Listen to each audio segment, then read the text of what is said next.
get this recording. Okay. I record everything. So as I mentioned before, so this is AI made simple for families. What I like to do is I like to share what artificial intelligence is. And it's such a fast moving topic that every time I give a speech, I have to rewrite it each and every time.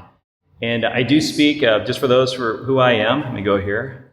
I am a real estate broker. That's how I make my money. But for fun, I talk about technology. And part of it is, even though I have lots of experience in real estate, and I've been using a lot of this technology in our business, and we're just down the street in the Riv at Harcourt Hunter Mason Realty, I'm also an avid user of technology. I've been using a computer since I was about 9.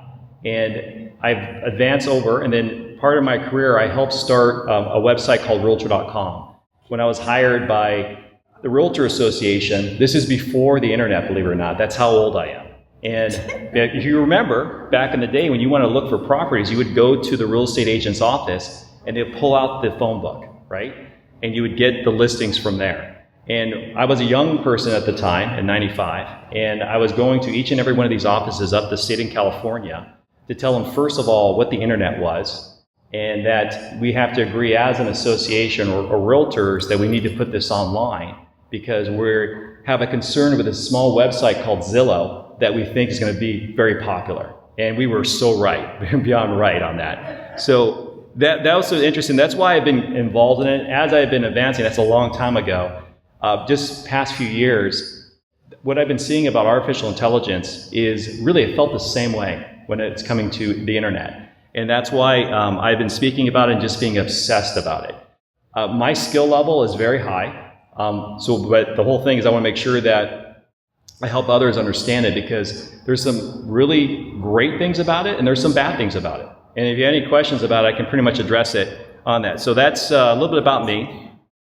So now again, we actually have new people coming in here. So everyone's using ChatGPT. How about Gemini? Anyone using Google Gemini? Okay.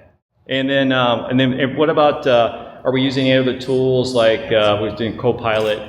Grok? Any Grok users? Yeah, right there.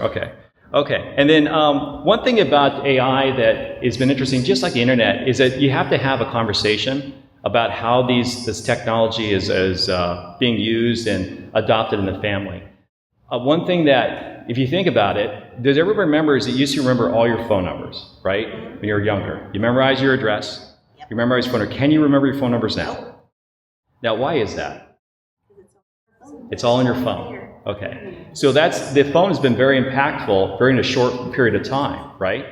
And AI is going to be just like that. I think kind of on the negative part, whereas people are not going to know how to write anymore.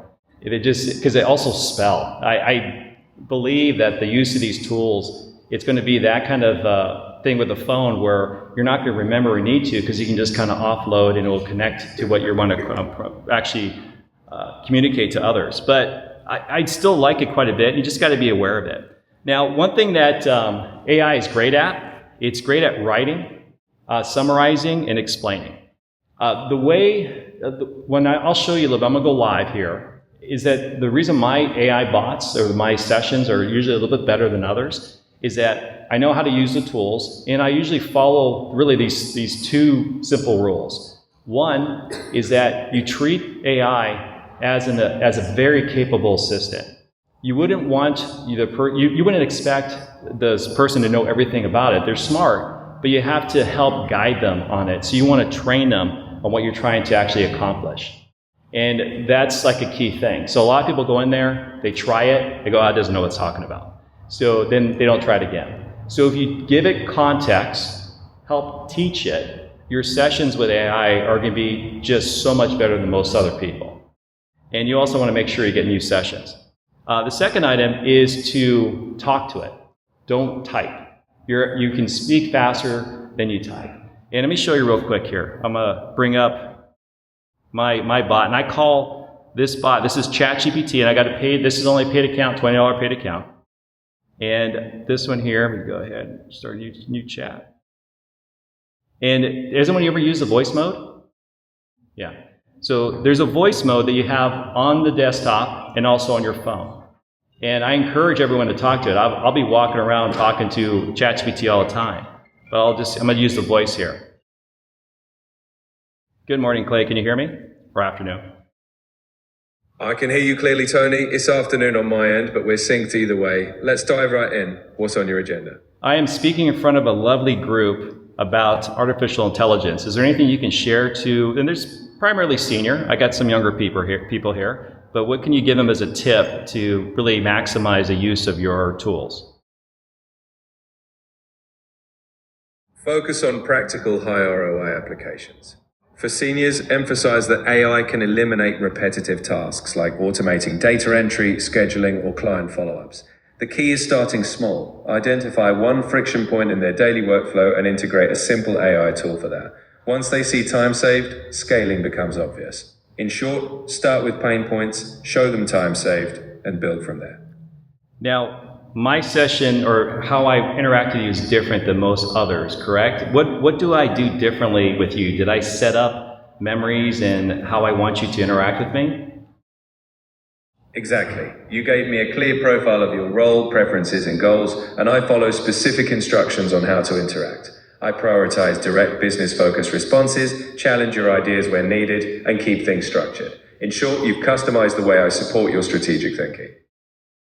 Okay, so I want to share some of the fun things you do. I have Rick Finken in the audience here. He's an eternal jokester. So tell us a joke that is appropriate for an older audience in a church. All right, here's one that's lighthearted. Why did Noah have to punish the chickens on the ark? Because they were using foul language. Thank you. So, and now all that session I just did right there, it's all saved to my dashboard so I can access it later. Now, that's also another thing you have to be aware of. Everything that you put in here is admissible in court, just to let you know. And it's going somewhere as well. I'm surprised how much people will share with this, and they haven't gone through the sessions. Now, the free version, you can't turn off sharing your data with the cloud version. So the power of this requires a massive computer to make this what you just experienced. I can install AI locally in my computer, but I don't even get close to this because I would need a massive computer to do that. So now we're going backwards. Remember back in the day it was all cloud-based computers? Then everybody said, IBM said, no, we're going to go on the desktop. And then everyone went to the desktop. Now it's switching back to the cloud because you need these machines to do that. So this whole thing here, it's very powerful. I love using it, but you have to make sure that you are in charge or at least understand the data privacy. So real quick, and I'm going to just show ChatGPT. Anthropic has a pretty good data privacy by default, but ChatGPT you have to actually turn it off. So what I do is I go down below to my name and you click on settings, and then when you go to settings, there's an option called data controls. And under data controls, they hide it. That's the one thing. So they call it improve the model for everyone. And by default, it's on for the personal versions, and you can't turn it off for the free versions. If you have a paid company version, it's typically off. And when you go to the off part, and I have it off, it's not going to change your experience with ChatGPT, but now the data or whatever I'm sharing with it, it's not going up to the mothership and used to train their models. And they have it here, they say it's really small text. Improve the model for everyone. Allow your contact to be used to train our models, which makes ChatGPT better for you and everyone who uses it. We take steps to protect your privacy. It's almost like a ballot initiative. You really don't know what it's saying, right? So just keep it off, and then that way, at least what you're sharing with it is not sent up. But again, whatever you have here is totally searchable and admissible too. So that's the one thing as well. Just to make sure that you're aware of that. But that's how you turn off the data part and making that work here. All right. Any questions so far? Yes. Yes, go. Okay. The things that you were mentioning before, chat, whatever, and Gemini and all that, are those apps? Okay. So the question was, what I was mentioning before with ChatGPT, Gemini, and Anthropic, are they apps? Yes, they're both apps and they're websites, but they're the companies that have the artificial intelligence, and you can have them installed in a browser, which I can show, or a separate program, and then also on your phone, which is called an apps, and they both live in the iOS app or in the Android in the Play Store. So it's pretty much everything. And the three big ones are OpenAI, which is ChatGPT, Gemini, which is Google, and then Anthropic, which is Claude. Good question. Any other questions? All right. So another thing that's great at too is brainstorming. I will have endless sessions speaking to my bots. I like to brainstorm with it. And the one thing that I will tell it to do is before it gives me an answer, I said, ask me a few questions before we get to that answer. And that helps quite a bit. It's amazing at translating and rewriting. It has excellent optical character recognition. I can take and give a photo and it will know what's in that photo. So in my world of real estate, again, we're required to make sure whatever is outputted that we review as licensed agents. But now agents are using it to do property descriptions. And the way I do my property descriptions is I'll provide pictures, if I have them, of the home, and I will upload it to my bots with either ChatGPT or Claude, and then I'll give it some basics of the property, and also maybe just a sample framework. And I say, okay, give me a property description that I can use on the multiple listing service. And it'll do that really well because it has amazing optical character recognition, they call it. So it's called OCR. And you can put any document, you can scan a document, put it up there, and it will translate it for you. I've had it where I've taken scans of a 100-page book or materials that I can never get up there, and it will translate absolutely everything for you. And it'll then keep it there in the system. Yeah, the question is, are you able to translate other languages? Absolutely. And it's important to know what that language is saying, because sometimes it doesn't say the right stuff. So you can speak in any language. There are a multitude of different applications. So there's a company called 11 Labs. And 11 Labs is where I can provide it written text or take anything I want, and it will translate it into every language conceivable known to mankind. What if it's not language? What if it's a stroke patient that is speaking sort of phonemically? Will I don't pick know. up things like that? So the question is, what if it's not language? What if it's a stroke patient that like speaks jargon. phonemically? Jargon? Yeah. I don't know if it may, you probably could train it, as long as it has a lexicon or a dictionary or some type of frame of reference, again, context. If there's something that's there, you can build it, it probably would be a way to translate it. And it's pretty, I mean, if any of you have typed into ChatGPT, sometimes I don't know what the word is, I just let it go, and it figures it out. That's why I'm saying spelling and grammar is pretty much gone in the future, because it understands what I'm saying pretty much all the time. So I'm assuming if you can give it some context, it would do that for you. Okay, so what's it not great at? Okay, so facts. Now, I've had this happen to me. So here's the one thing, is that, okay, AI is smart. It's technically smarter than most people. We'll give it that. But it's a great liar. I have had sessions with it where I am going through it and I know it's wrong. And I'm waiting for it, and then it will confidently tell me, no, I'm right, you're wrong. I'm AI, I'm smarter than you. And I've had these conversations going back and forth with it, because again, I deal with it quite a bit. And I said, no, you are incorrect. Here is why you're incorrect. And then I give it my point. And it'll go, oh, you're right, I was incorrect. How did I not know? It will lie to you. So you cannot rely on it. It's like Wikipedia. You cannot rely on it as the actual source of all facts. These are, one thing you do, they're curated too. So a lot of what you're getting through these sessions, through ChatGPT, through Claude, there's filters applied to it. There are models that are in the black web that there's no filters. Now, obviously, we want filters to make sure that things are not shared that shouldn't be shared. And if you ever try to pull something up by mistake, it says, no, this is not acceptable, it will tell you. So the models that you're getting right now are filtered. So that's another thing too. So they're curated by a person or someone. So it can be their values, what you shouldn't do that. So that's one thing to also be aware of as well. Now, real news is getting better at real news if it's connected to the internet. But again, it's connected to the internet. So what are the sources that it's actually looking at? So when I do searches, I use what they call deep research, and I have it look at a multitude of different items. In my world, I'm a property manager, and managing in Los Angeles is crazy. And it changes pretty much every month depending upon the city and depending upon what the cities have for rules and regulations. So I'm consistently going to sources to figure out what has been adopted, what new laws, what did the city council say, what's on the horizon. So you have to make sure that you know where to go, but again, don't trust it that it has all the current information, because it's just a reflection of where it's connected to. There's a good application that's been gaining a lot of headway. It's called Perplexity. Has anyone used Perplexity?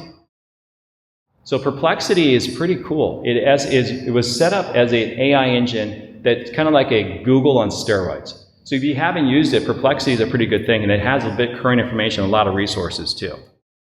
And then personal judgment. So you have to speak, again, it's good at some of the information, but a lot of people trust it too much.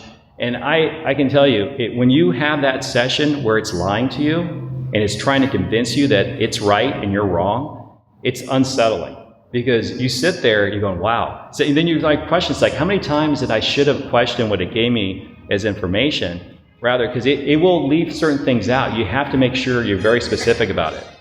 Oh, that's a great brain. Okay, so another question I get is, when should you use these different models? ChatGPT versus Claude versus Gemini. So you got, again, the three main ones that are out there. So you have Gemini from Google, ChatGPT, which is Copilot, and also OpenAI has ChatGPT, and then Claude from Anthropic. So Gemini's strengths are, it's part of the Google space. Although anything you put through Gemini, they're using it, so it's not private as much. It's great for video. So everyone knows the number one website is Google. What's the number two website? Anyone want to guess? YouTube. Yeah, who owns YouTube? Google. Okay, so Gemini, if you want to do anything video-wise, so if I want to do any video editing, this is the reason why I'm a TikTok star, just to let you know. I use Gemini to look at all my videos, give me updates about YouTube, so I go where the source is at. So it will give me some really good information about, okay, this is from video, because you can actually upload video to it up to a certain point, and it will analyze it. It'll take a look at the video, and also will take a look at the audio. It's not as, the weaknesses is not as precise for complex reasoning. It's getting better. And so what's interesting about these models is that what I'm telling you right now, it's like a horse race. Everyone's trying to gather users. So at the moment, Claude's a little bit ahead, but now ChatGPT is starting to kind of inch forward. And Gemini is still steadily in the back, but it's Google. They have a lot of money, so they haven't turned it on yet. That's the one thing I tell about Google. They have not turned it on yet. I thought initially they were going to be out. Like Kodak. Remember Kodak? That was like everything. You had to go get Kodak paper. You got Sears, everything else. So I thought that Google was going that direction. They're not. They are just waiting. So, and it depends. When I talk to business owners, you'll have two different shops of business owners. Those are in a Google space. So my company, we have Google Workplace. And the secondary, if they're going to be a Copilot, which is a Microsoft space. And that's the one thing. And has anyone used Notebook LM? Yes, okay. So I'm going to show you Notebook LM. This is free, and this is available through Google. And if you're ever trying to learn anything or just get data, it's amazing. You know what? I don't have to pay for it either. So using Notebook LM from you have these things called notebooks.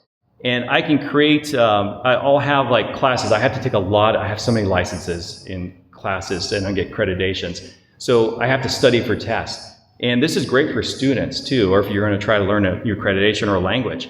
You can upload the content to all these type of items to this, and it creates like a knowledge source that's specific on the topics you upload or that you explore, or you can do a combination thereof.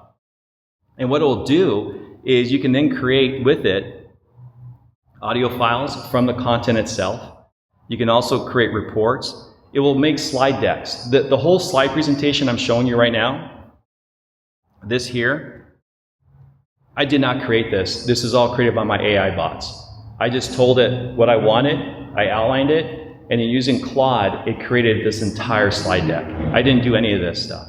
So everything you're seeing here, all these slide decks, they're all created by artificial intelligence. I just review it, I say, okay, I like this, I like that. I might add a slide, add the colors things, but everything you're seeing here, I didn't sit there and created it. I did it late last night at 12 midnight, because I was playing a video game. So I know I needed to get it done, and I had an idea, I had the outline, so I went ahead and I put it in there, and it created this deck that you're seeing right now. All artificial generated, yes? So how do you get rid of something that you don't like, that it brought up? So the question is, how do you get rid of something you don't like?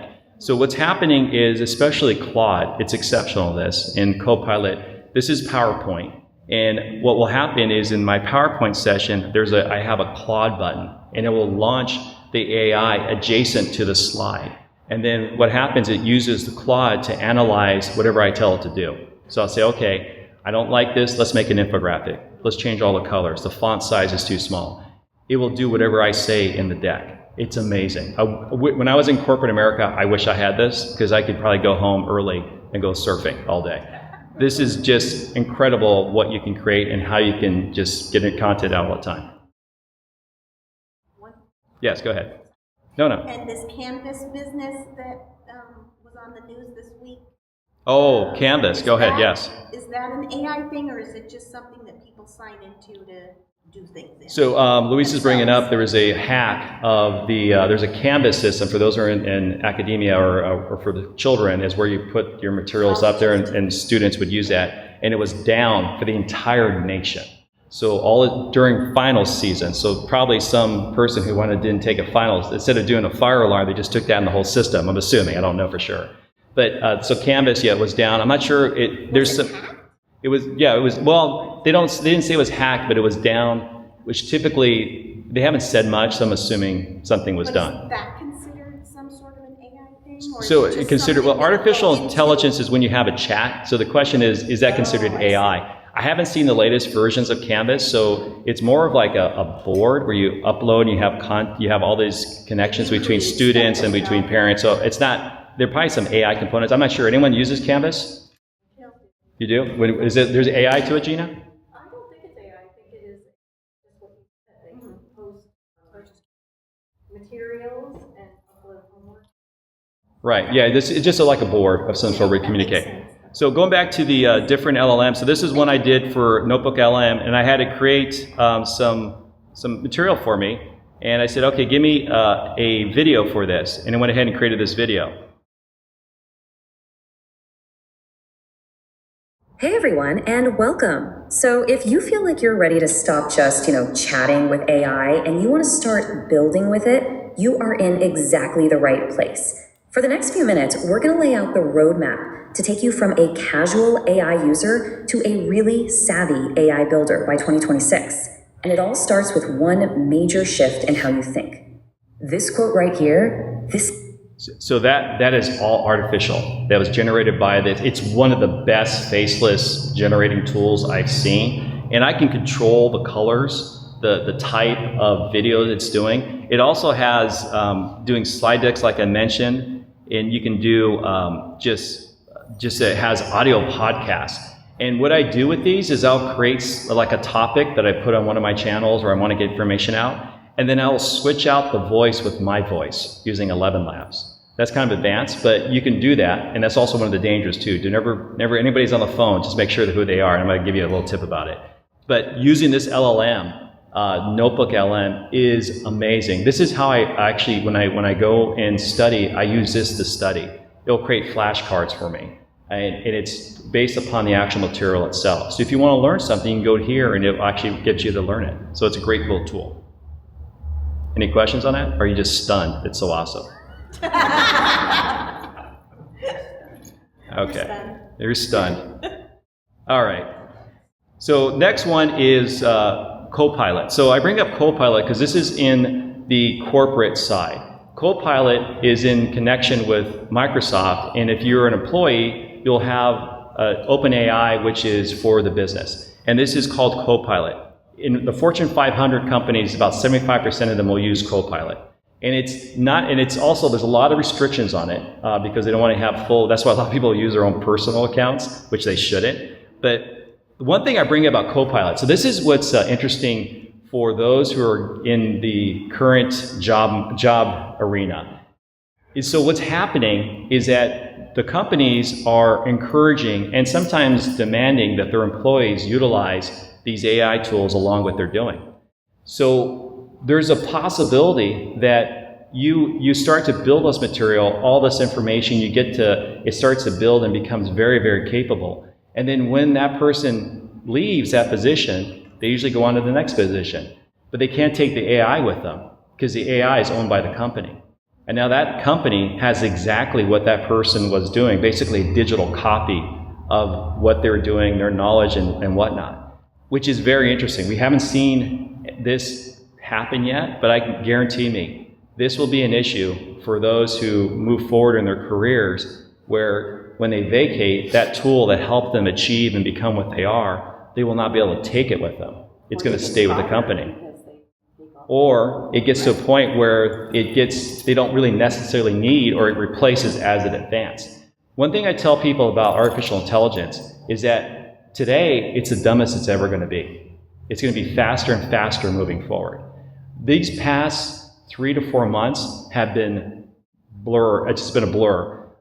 Trying to keep up with where it's advancing and what I can do with it, I'm amazed by it. I mean, I use this quite a bit. I've been able to I created a software as a service national site. I code with this all the time. I'm creating custom websites. In fact, the TechTony.co site, which is all the materials located at, and I'll tell you about this. Let me show it to you right now. So this is the site where everything's going to be at TechTony.co. I didn't make this. I just told AI to make it. I gave it this is what I need, and it created this. This is mobile enabled using the latest technology called Next.js, and it uses GitHub, which is a way to have versions of it. Then it automatically hosts it and posts to Vercel. So I can just sit at a computer. In fact, when I was there, I said, okay, I want everybody here, because I always get this question, can I have a copy of your slide deck? And for me to email it, I'm not fast enough. So what I just did is I told my AI bot, his name is Clay, I said, Clay, I want to make sure this slide presentation is available for everybody after this session. So I said, okay, and I said, put in the link section. This section did not actually exist. So it created this for me, speeches and presentation, and then it uploaded my PDF document. So when you go here, you have a full handout and also another little teaser item. And it makes it so I don't do this. I just tell it to do it. And then I look at it and I say, okay, it looks good, post it. And it creates a little version for me to see it. So I'm creating all these websites and these different tools. It's crazy. I shouldn't be able to do this. And because I know enough, I'm able to create very sophisticated items. And again, it's dangerous because you should know what you're doing. And I know enough to do it. But this is one of the sites I created. This is a SalesGamify site that is mobile enabled, allows to track the activity for the day from different teams. This has been launched nationwide. I have multiple agents on it, brokerages, and I'm starting to sell it. So I need to make some money because my wife's upset about all the money I'm spending out on ChatGPT. So make sure she doesn't get mad at me. So this stuff is just crazy that I'm able to do it. All right. Okay, so the next one obviously is ChatGPT. So that's the OpenAI version. This is for users. Great for homework. It changes. So they'll change the models, which is kind of scary. So now these AIs are writing itself. So for ChatGPT, they have their coder. It's called Codex, and it's their coder. So all the developers are using a multitude of different tools, and they're using, like, say, Claude Code, Cursor, or Codex, which is through OpenAI. ChatGPT is a great choice. If you want to just get involved, you can't go wrong with it. I like it, and it works well, and I use all the different models, but this is a very one. You have the free one, which will have some ads now. They're having ads on it, and you can't turn off the data, and a paid one for $20, which is worth it, which allows you to create your own little programs, and you can do project folders. It's just amazing what you can do with it. And with that, when I was talking to it, that's all ChatGPT. You can have it on your phone. You can say, use your phone, turn the camera around. You can say, I have a banana and I got an onion. What can I have for dinner tonight? And it will tell you what you can make. Sometimes it tells you just to get reservations for dinner, but you can do what you need to do. So you can have it tell you, I'll be in my car. I said, I need to figure out where the oil is at, which one's for the oil. And it'll walk through, say, okay, do this, do that. And it sees and it connects to it. Again, it's an amazing little tool. Yes, Louise. Coding. everybody know what that is? It's programming, right? So the question was coding. Does everyone know what that is? It's programming, correct. So you're allowed to, you can program with different languages using these tools. It's called, the term for it's called vibe coding. They were called script kiddies before for all the different types of other things, but vibe coding is what it's called. I don't know why they call it vibe coding, but when I'm coding with, and I'm getting better at it, but I'm having these engines do this, and then just also another prediction, the future currency is going to be called tokens. And what's happening is that these systems are using tokens to facilitate what's happening. It's burning, and it's these mathematical items like hashes it's using. And that's going to be the new oil of what's going to happen in the future. So when we're doing things, I'm trying to minimize my token use by varying the different models when I start to code, because it can burn up a tremendous amount of tokens, and then I'm all out. You're welcome. Claude. So Claude is the winner at the moment. It's an amazing tool, which is kind of scary. 90% of the code is written by itself.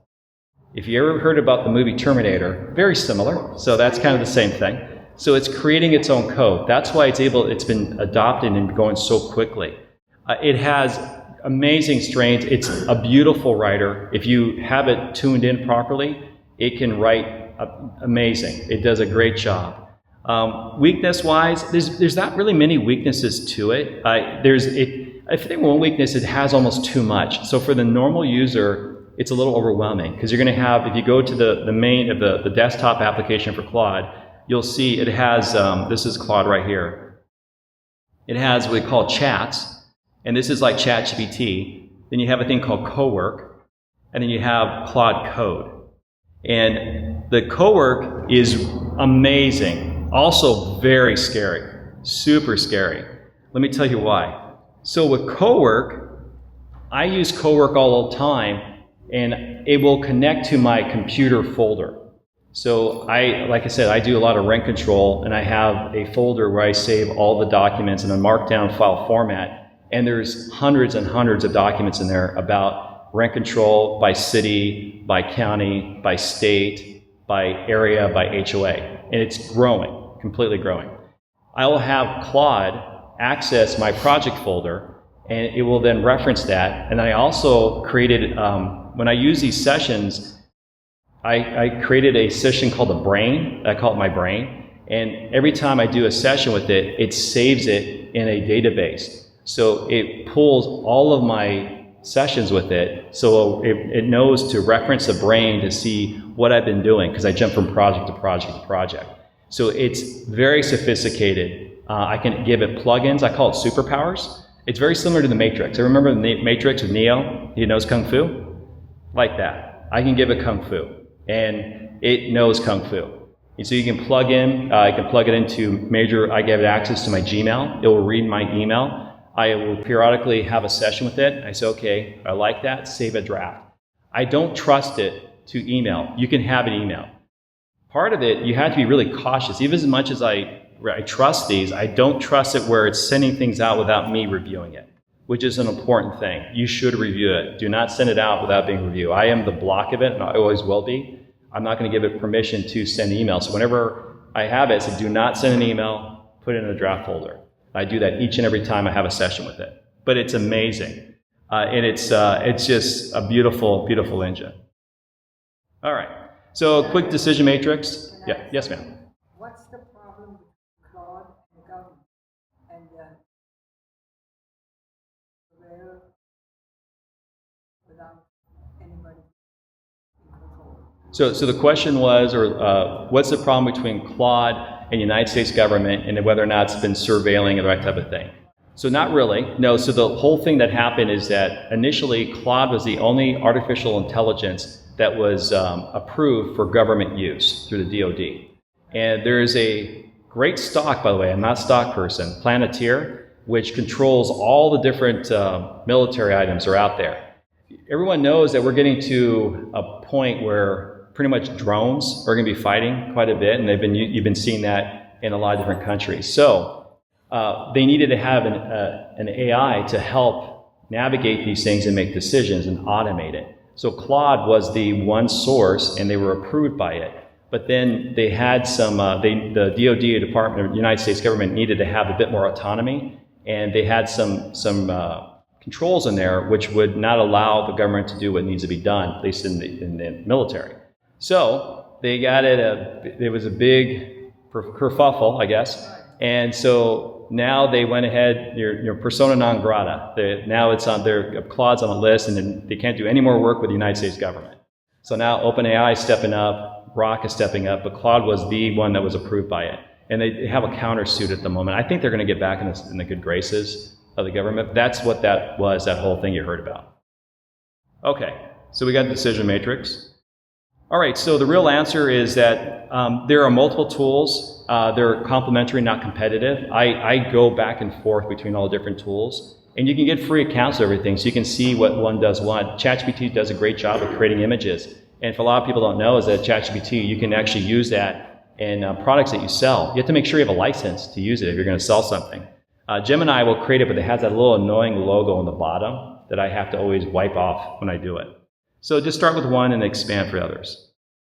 Okay, another thing too that even Sam Altman, he's the main person for OpenAI, he still uses his old workflows. They bring it up quite a bit. So even though he's really the creator and the person for OpenAI, he still uses his same tools.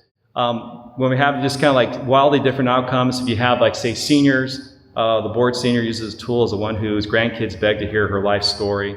Parents, they have the same access, the one who turns AI into a tutor for the family, and kids, one prompt away from one learning faster than one in their class. So depending upon where you're at and how you're using it, it'll be different for you. And again, also mine is different because I have curated to work with my flow because I have projects and I have businesses and all that good stuff.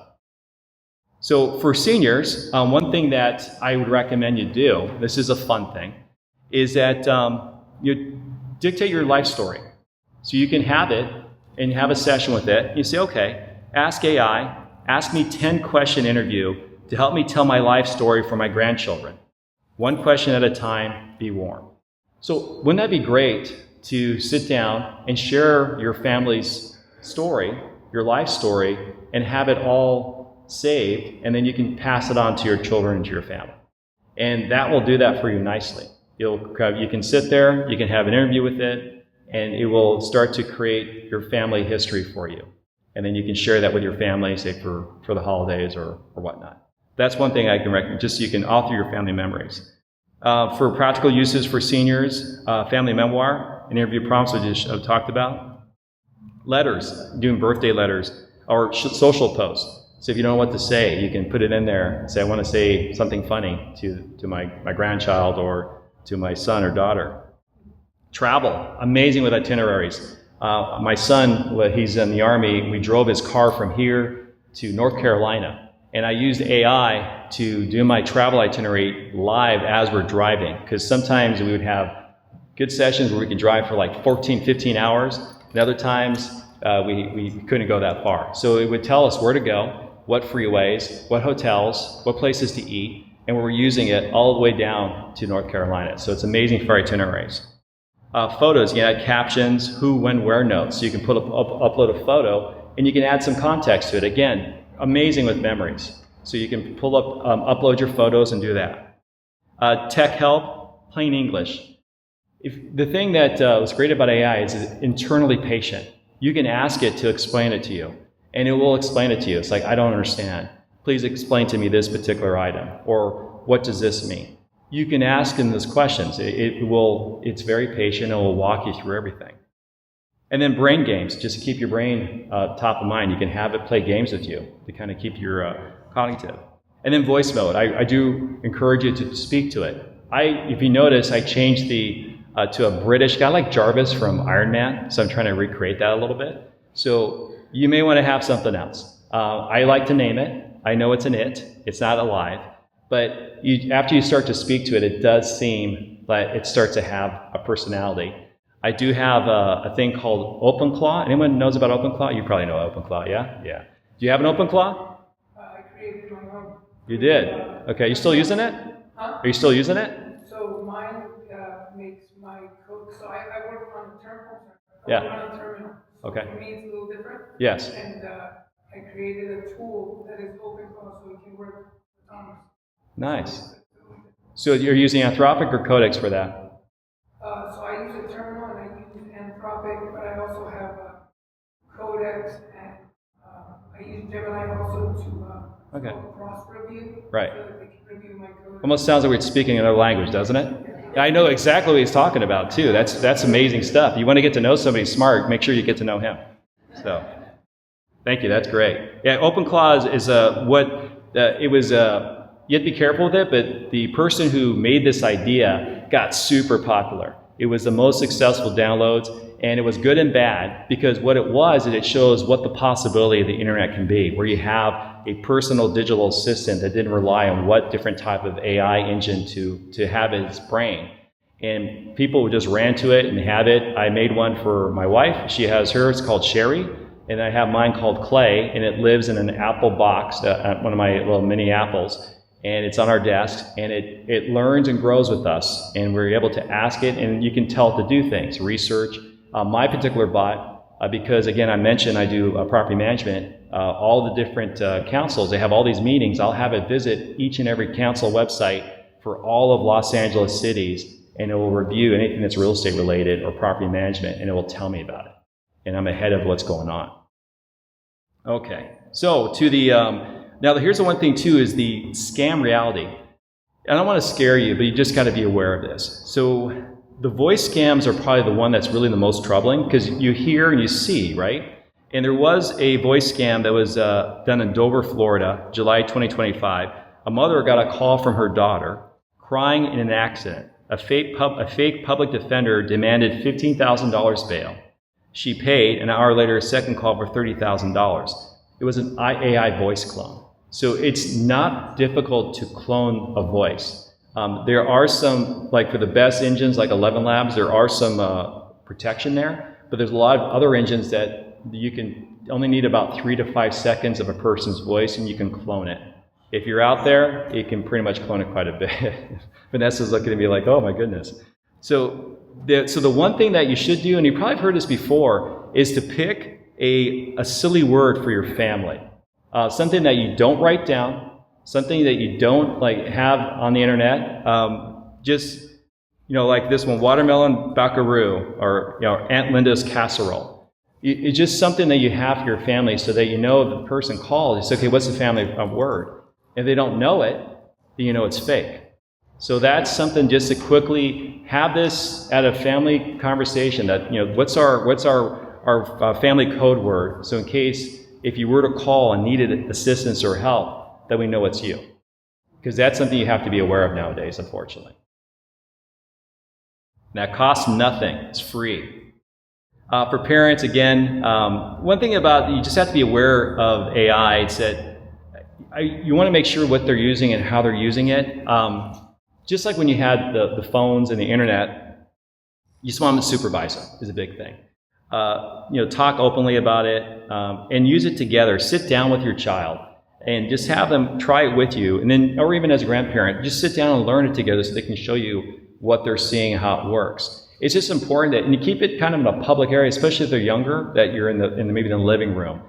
It's harder if they have a phone. They can have it on their phone, but you can also review it, and you should review it to see what's going on. So just be aware that these devices, they're good and bad, but for children, you want to make sure that you're at least knowing what they're going into and what they're reading and seeing. So again, some smart guardrails for families. Use it in AI in a shared space, not behind closed doors. Stick to school-approved tools when possible. A lot of schools are starting to adopt this. And I believe it's going to be an amazing tool for children. Just think about this, where you can have a tutor, or say a tutor teacher that is with the child, that grows with your child, that knows your child, that helps it and actually says, okay, you can learn more, or you need this kind of additional help. I mean, I wish I had this for my son when he was going through Algebra 2, because it was really tough to have him go through Algebra 2. But it can help guide them, and it knows what they're excellent at, and then where they need some additional assistance. And that's one of the tools that would be very helpful, especially if you're not so great at math or anything else. Again, AI can be wrong, and a lot of times it is. So to say that it's always right is not correct. So you just have to make sure that your child understands that it is not, say, oh, it can be wrong and it will have hallucinations or depending on what it is. So you have to make sure that you get that and understand that. Provide no personal information through it as well. It's interesting now because you can search through ChatGPT instead of using Google, you can do searches. So just make sure that personal information is not there. Practice and feedback. Rather than copying the answers, make sure you understand how you got to that answer.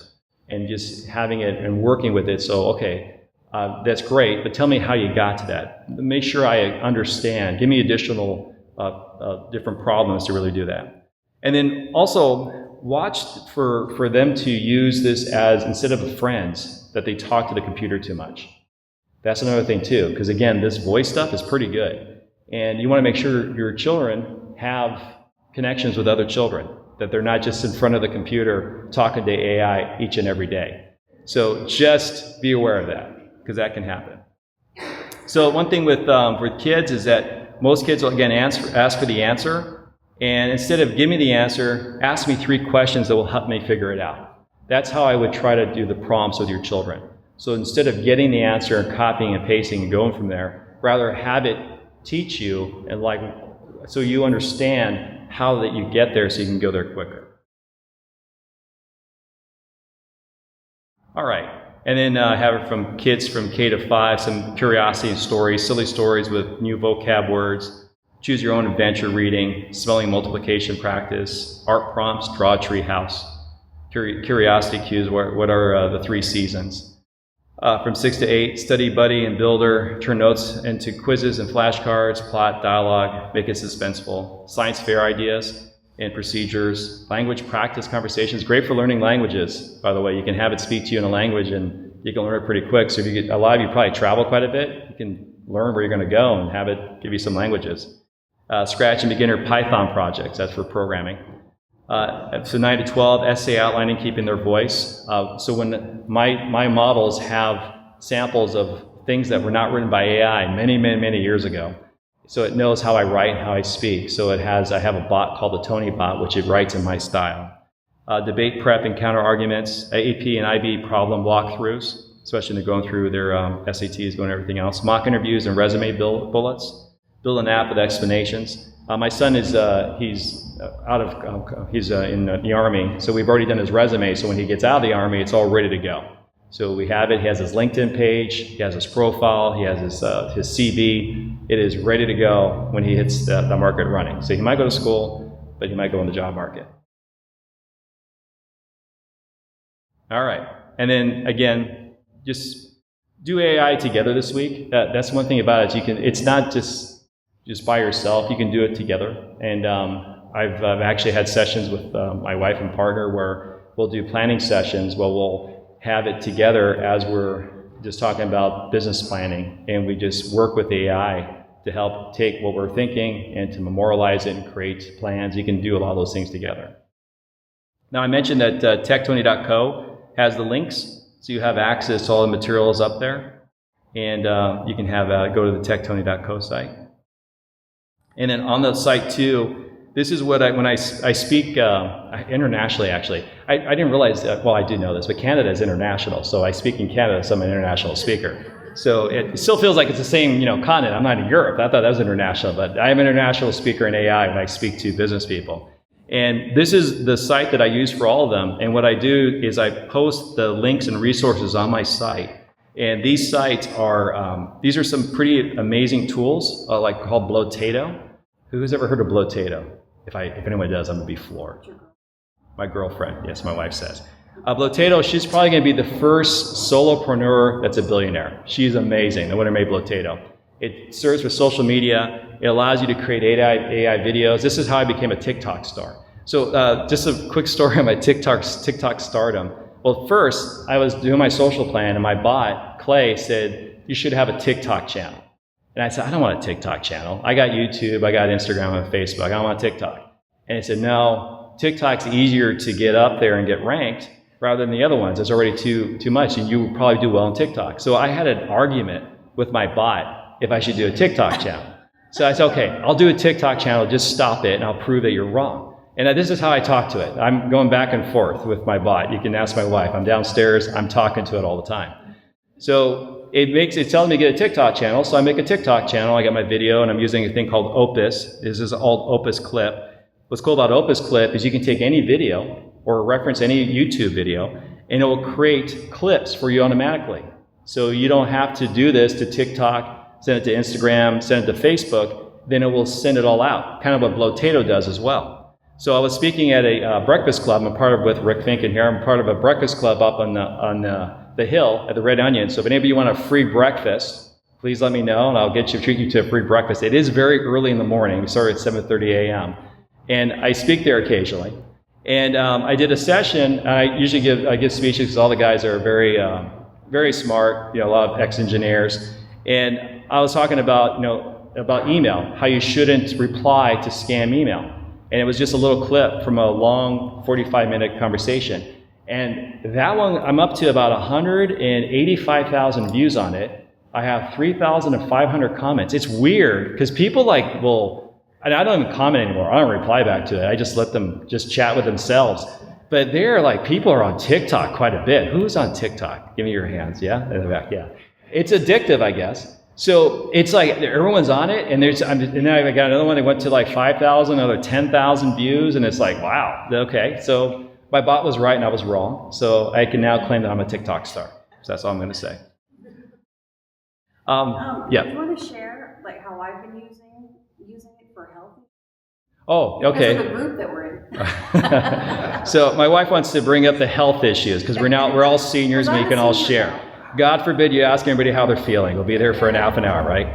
So now I did bring about security, and so my philosophy is that there's no privacy, because if you have a cell phone, you're being tracked everywhere. Some people are really kind of freaked out about it, others are not. So it tracks you all the time. Your phone, everybody, anyone.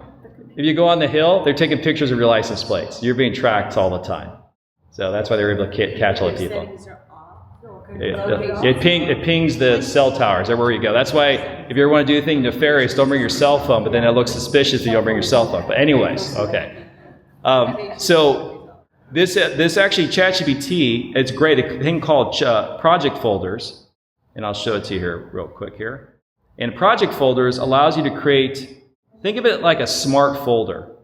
And the smart folder, you can give it an identity. So in this case, my smart folder is my health coach.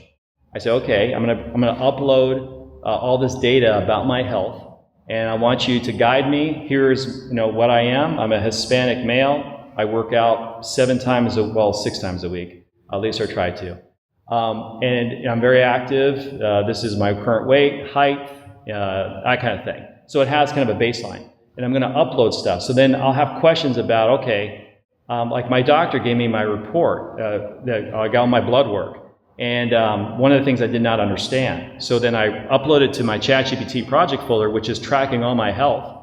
And I have an Aura ring. If those don't know, it tracks everything, my sleep, my activity, if I'm stressed, it does everything. And I can take all that data and upload it. So it has a tremendous amount of data on me.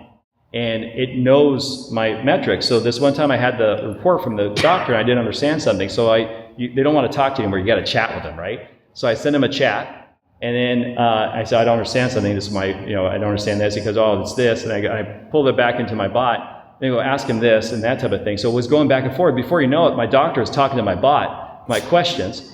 And then my doctor is like going, are you like an MD? I said, no, I just have ChatGPT. So I just want to make sure I understand, because I don't understand why I'm at this level as something else, and have this kind of stuff. So you can use it and it will also, you can put x-rays in there, pictures, and it will analyze it.